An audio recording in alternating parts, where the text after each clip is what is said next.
eu trouxe aqui uma parte da tese do Tiago Garros, que ele fez uma dissertação sobre a história justamente do Darwin, né? E ele vai trazer um pouco desse contexto teológico. E aí eu trouxe aqui uma citação que ele faz do trabalho do Jensen. Ele diz assim: um infabilista pode argumentar que o relato da criação de Gênesis 1 a 2 não foi escrito a partir da perspectiva científica e, portanto, as verdades que tais passagens relatam são religiosas e não científicas.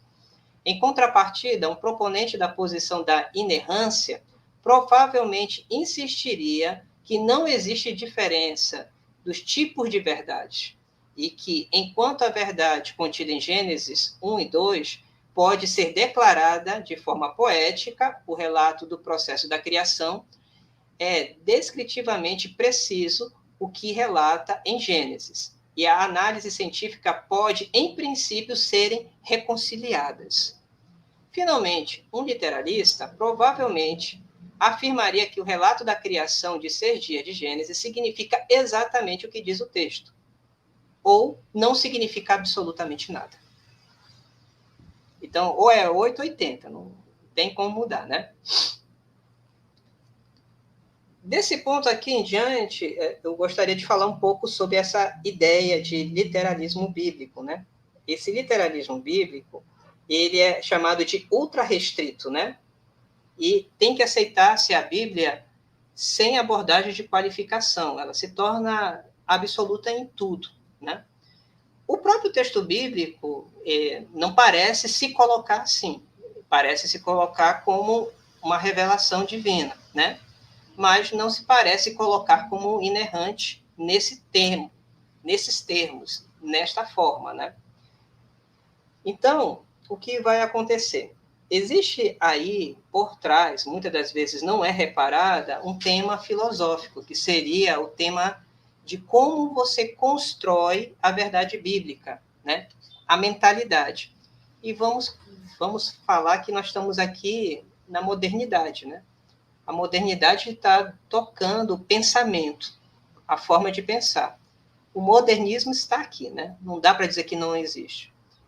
E a maioria dos seminários começou a adotar o formato de pensar fundacionista, que é um princípio que vai estar se utilizando da proposição, né? Se coloca como proposicional.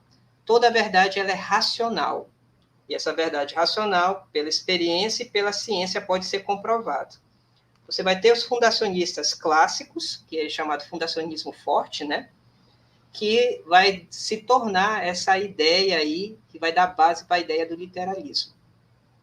E você vai ter o fundacionismo moderado ou fraco, que é aquele que vai colocar que tem proposição, mas tem elementos de verdades que podem ser expressos e que podem ser acomodados, né? Nessa perspectiva do fundacionismo aparece a ideia, né, dos fundamentalistas, né? Para quem quiser pesquisar, tem muito material na internet, né? Foi um movimento de vários autores que publicaram pequenos cadernos, né, no início do século, final do século XIX, início do século XX, que tentava aproximar a fé cristã da cultura. Essa ideia da fé cristã da cultura trazia os fundamentos clássicos cristãos, vamos dizer assim, de uma abordagem possível de ser trabalhado dentro de uma cultura racionalista. E aí, nesse sentido, os fundamentalistas eles vão estar interagindo, né? Não são totalmente assim coesos em uma única linha. Você vai ter fundamentalistas que concordam com a evolução e você vai ter fundamentalistas que não concordam com a evolução, né? Mas as premissas deles de tentar fazer um diálogo foram fundamentais, né?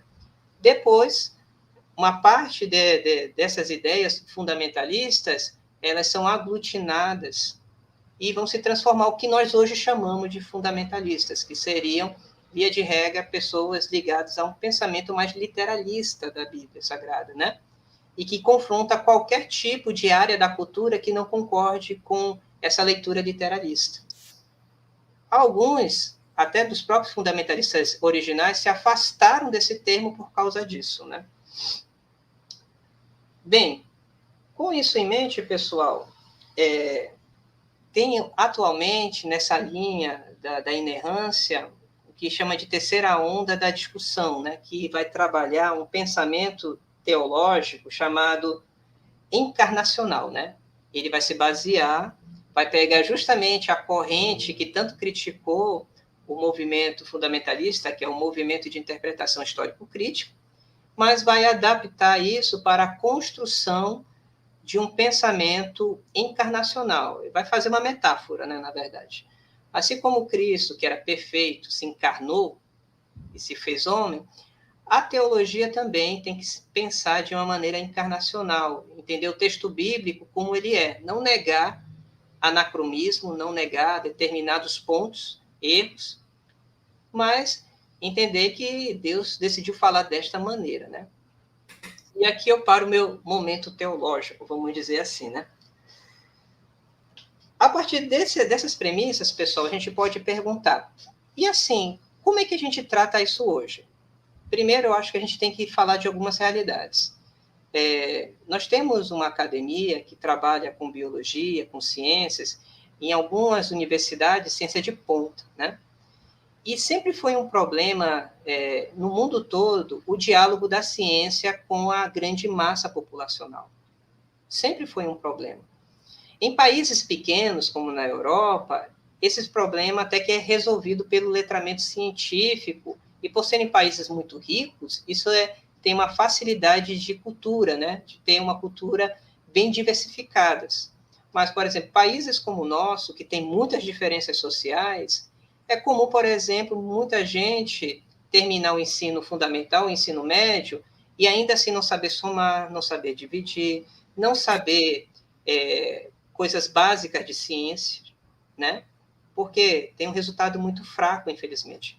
Resultados do PISA, resultados do SAEB, do SADEAN, no meu caso aqui do Amazonas, mostram, assim, determinadas pontuações que poderiam ter sido muito melhores. Essa é a primeira realidade que a gente tem que encarar. Nós temos uma educação ruim. E eu posso dizer também que, logo, também uma educação científica deficitária, difícil, complicada, né? Que às vezes não dá conta para fazer as crianças, os jovens, os adolescentes, aqueles que frequentam a escola, entender o mundo a partir da ótica da ciência. Acaba não conseguindo fazer isso. Às vezes com estratégias de ensino muito tradicionais, às vezes sem a preocupação de como é que esse aluno, no seu contexto, pode ter noções de ciências apropriadas. Esse é o primeiro ponto. O segundo ponto é que, dentro do contexto de muitas igrejas, a gente pode, com certeza, perceber que nós temos líderes que não conhecem ciências. Então, se apoiam justamente em boas explicações, ou explicações, vamos dizer assim, retoricamente fortes, de outros líderes, indicando justamente um afunilamento de uma determinada direção.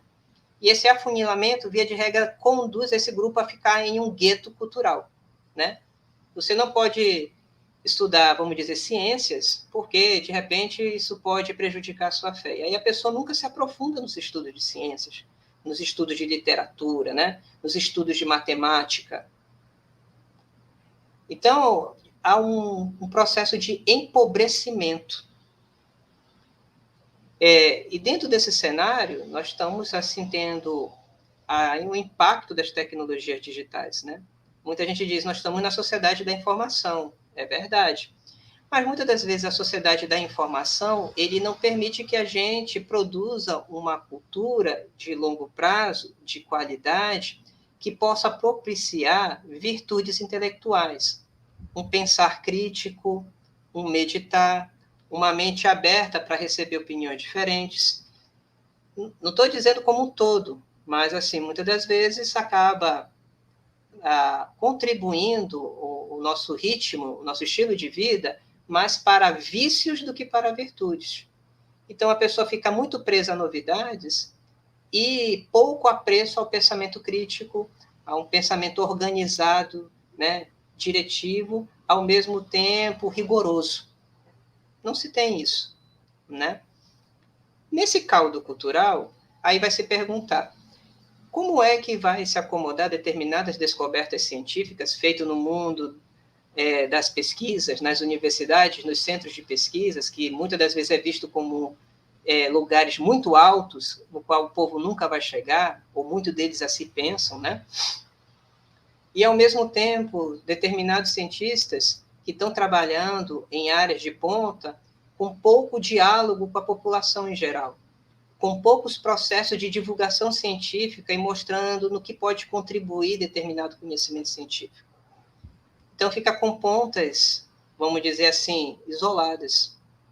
E aí, a educação em ciências, a divulgação científica e vários outros processos estão aí para começar a tentar fazer essas pontes. Como é que a gente vai tentar fazer isso, né? Uma das propostas que eu penso, aí se vocês quiserem comentar, a gente pode aqui responder uma pergunta ou outra, né? É reforçar a necessidade de um letramento científico. Por quê? Porque imagina só, determinados líderes religiosos ou pessoas que ficam com medo de ciências, não adianta que não vai resolver o seu problema fugir da ciência. Pelo contrário, encare a ciência. Mergulhe nessa praia aí. Queira aprender mais sobre ciência, química, física, biologia, né, genética, área da saúde. No último CGE, que foi a pesquisa em massa sobre interesse do brasileiro, lançada em 2017 e 2019, mostrou que o brasileiro ele é altamente interessado em saúde, temas de ciência e tecnologia. Isso é formidável, isso é maravilhoso. Só que, para além do interesse, tem que ter um engajamento, né? Esse engajamento ainda precisa ser melhor trabalhado. E quando eu falo sobre letramento científico, eu estou falando sobre, por parte de um pensamento de você ser um cidadão, é impossível você exercer a sua cidadania plenamente se você não tiver conhecimento em ciência e tecnologia.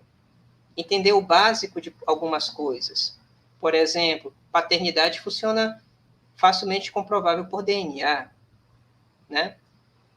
Você vai na rua, no seu carro, ou utilizando um transporte, ele funciona a combustível. Como funciona esse combustível? Ele vai gerar uma quantidade de carbono. Essa quantidade de carbono hoje a gente está vendo por aí, né? O aquecimento global. Como é que isso está relacionado? Isso está atingindo a sua vida diariamente. Por outro lado, você aí que é cristão, frequenta uma igreja protestante, católico, de qualquer linha, deve ter o pensamento do amor, né? Então, como é que você ama? Amar não é um sentimento, ele está muito ligado na tradição do cristianismo a uma decisão de você fazer algo pelo seu próximo, né? Então, nisso seria você se propor a conhecer, né? Conhecer conteúdos, procedimentos científicos, conhecer como os cientistas conhecem, que seria a parte da epistemologia, né? Buscar ter competências, que seria explicar assuntos. Como é que eu leio um gráfico? Como é que eu leio uma tabela? Como eu posso fazer para eu mesmo pesquisar os assuntos? Por exemplo, na minha cidade, como é que está o quadro de Covid? É possível pesquisar esses dados? Você pode fazer isso. Faz parte de um letramento científico, né? E pensar essa ciência para você, para a sua comunidade, ou você como um pensamento de um cidadão mundial, né? Para poder fechar a minha fala aqui, eu acredito que é muito importante, em áreas diferentes, ter diálogo e não ataques por ataques, né? Por exemplo, a gente vê muitos cientistas que podem, de repente, ter uma palavra afrontosa a determinados grupos religiosos, mas não entende a sua convicção de fé. E acaba sendo algo vazio. A gente viu muito isso com o movimento dos neo-ateístas, né? Que até começou a cair, porque não tem muita substância, é ataque por ataque, né? Isso é um extremo, mas também nós temos um outro extremo religioso que diz assim, se caso usa-se do literalismo, não pode pensar se caso esse texto diga dessa maneira. Aí o que acontece? Quebra o pensamento, a possibilidade de um pensamento crítico. Você de uma certa maneira, não está ajudando a amar o próximo, não. Você está deixando ele cada vez mais dependente de um pensamento de quem pensa o que o texto bíblico diz.